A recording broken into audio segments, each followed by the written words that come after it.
There is a school of thought, a line of logic that says if there were some type of an EMP event, some type of a end of the world as we know it event, it may behoove us to not turn the power back on, or more directly, not turn the internet back on.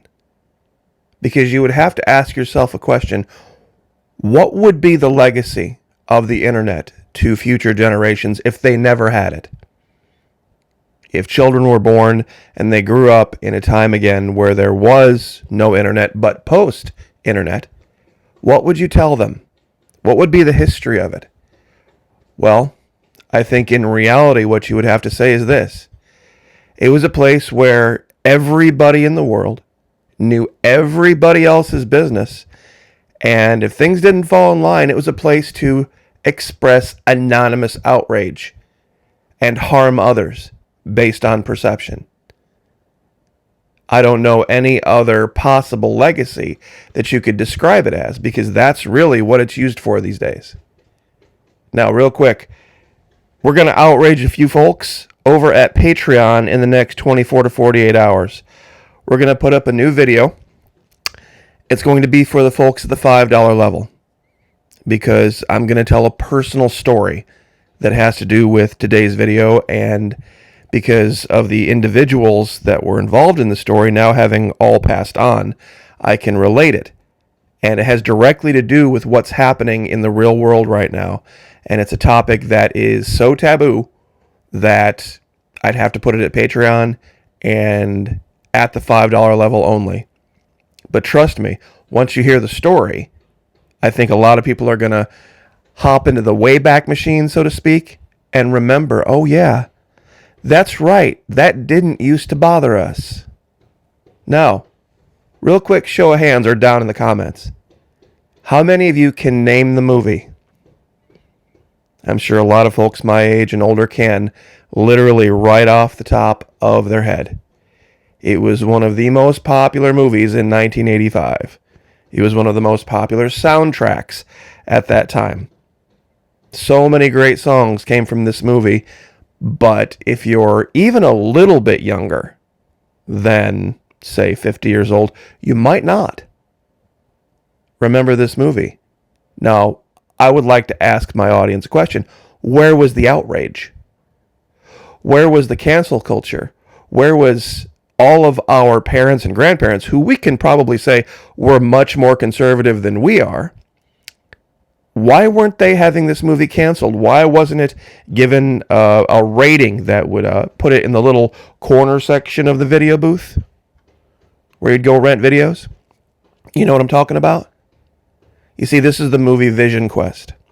And the story was about a character who, in the movie, the character was in high school and has this steamy, torrid, very short-lived love affair with a woman who just happens to be car breaks down and needs a place to stay for a while, and his dad rents her a room, and she's clearly, in the story, much older, and he's clearly not out of high school. Now, once again, I ask, where was the outrage? Nobody threw... In fact, not only did nobody throw a fit about it, it was incredibly popular. Now, you ready for the part that's going to blow your mind? Florida Maquis, what does this have to do with anything? Stick with me. Stick with me. This Matthew Modine, in reality, is 23 years old in this picture. The actress that is playing the character Carla, Linda Fiorentino, is 25. So you have 23 and 25 playing 17 and we'll say 25. That's the character he was playing, somebody who was not out of high school. Now, here's the part that's going to make you blow your mind. What if I told you that at this time he was married, and he was married to a woman that was 6 years older than he was, and he's still married to her to this day? Now, ladies, let me ask you a question. Would you stay married to a man for 40 years who, for money, was smooching it up on screen with another woman. See, his current wife, the one he's been married to for 40 years, is 6 years older. In the picture, this woman is only 2 years older in reality. But you could make the allegation that this was a mimic of his real life. Now, nobody said a word about this. In fact, I'm sure a lot of people have even forgotten about this movie. Where was the outrage? Where was the outrage about this? I don't remember anybody, especially our parents. Now, and this is what I'm talking about. At the time, I know there was no internet back in the 80s, but here was a song about a much older woman, married, going out, cruising around, picks up clearly a minor, has a one-night hotel fling with him, and then when she bumps into him around her husband, she begs him not to say anything about it. Now, if this was, I can imagine both that movie and this song would have never made it into the public consciousness if the internet had existed at that time. Neither would this one, because it's literally written right in the lyric. Stevie Nicks, Edge of 17. The moment I first laid eyes on him, all alone on the edge of 17, he was no more than a baby then. He seemed so broken-hearted. So here we're talking about not even 17 years old. And then, of course, a lot of people want to cancel Garth now because of his stance on Bud Light and all this. But what about the song That Summer? Once again. But do you see a pattern here? Do you see a pattern? How it's always younger man and older woman. Nobody said a word. Nobody said a word. But now we're tossing women in prison for decades for this exact thing that was. And this is the part that I want to illuminate. I'm 50 years old. Our parents, the boomers, they had no issue with this. Many people now are saying, man, we need to go back, like Jason Aldean, for example. We need to go back to a time in this country when things were better and more conservative. Okay, let's do that. Let's hop back to 1985. Let's hop back to 1985. Guess what? The things you're outraged about now, you wouldn't have been allowed to be outraged about then. People would have said, grow up. It's the birds and the bees. It's the birds and the bees. Back when Madonna could sing a song that was aimed mostly at high school kids, and because I know that was pretty much all who was in the theaters at the time, you know, and the soundtrack and the video, Michelob Light in the background. And then, of course, the infamous boy toy. You see, there were some people that were saying this album cover was a little bit inappropriate. But nobody was making the allegation that government should step in and silence or redact or get rid of at that time. So what was wrong with those people? Why didn't they have a moral center like we do now? When we see things we disagree with that we believe are morally wrong, we push them out of the public eye, the public sphere. We cancel those people. Really? You see, this is the key. This is the big story that's going on right now. And we talked about it a few days ago in a different context. You see, back then, people accepted the fact that sometimes relationships occurred out of just the sheer attraction between a man and a woman. And sometimes that led to babies. And that was not anything to be upset about. You see, now we teach kids that it's the worst possible thing that if you're not married and he's not this or he's not that or you're not in this position or that position, that having a baby is the worst thing in the world. No wonder they're outraged about Roe v. Wade being overturned. Because they're terrified. They're going to be like Japan.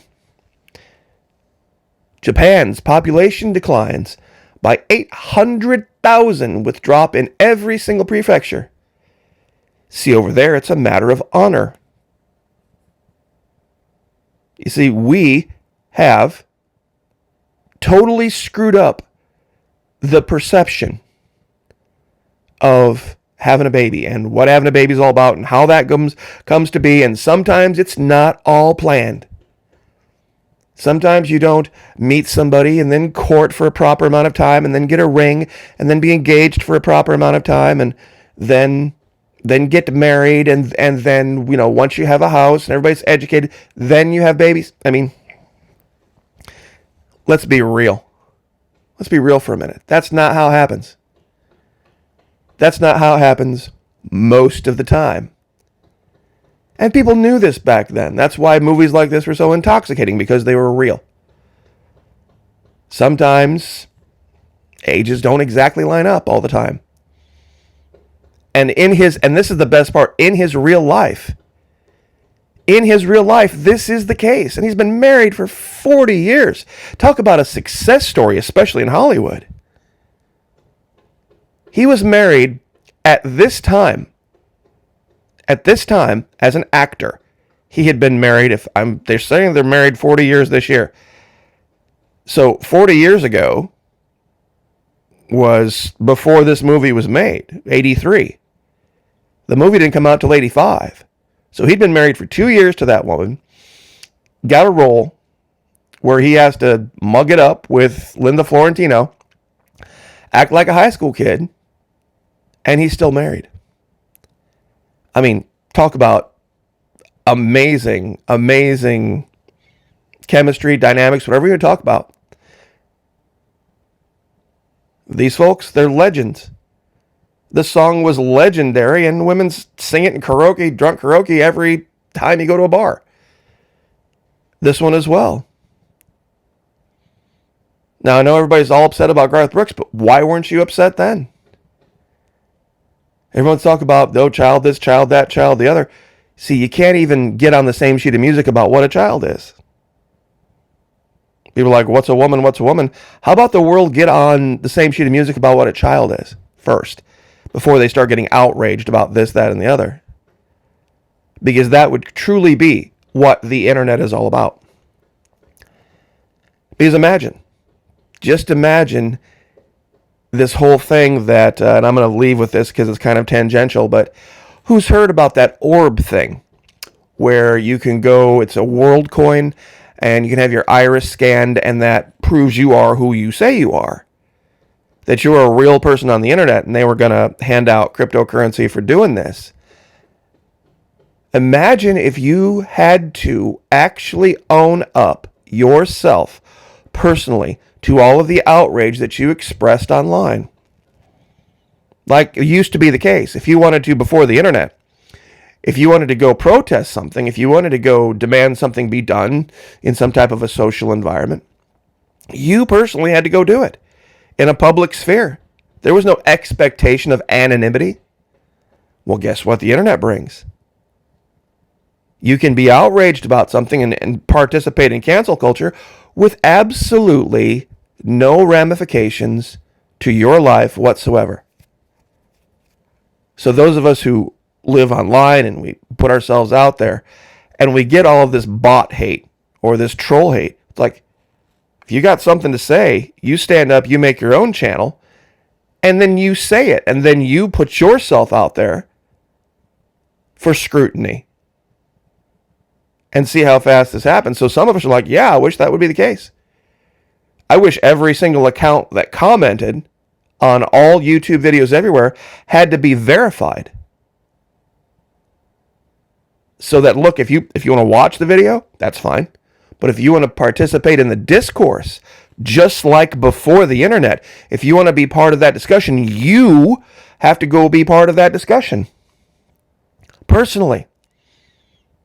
That's why a lot of people minded their own business back then. But anyway, we are going to do a video over at Patreon. And I'm going to tell why this story is so particular to me.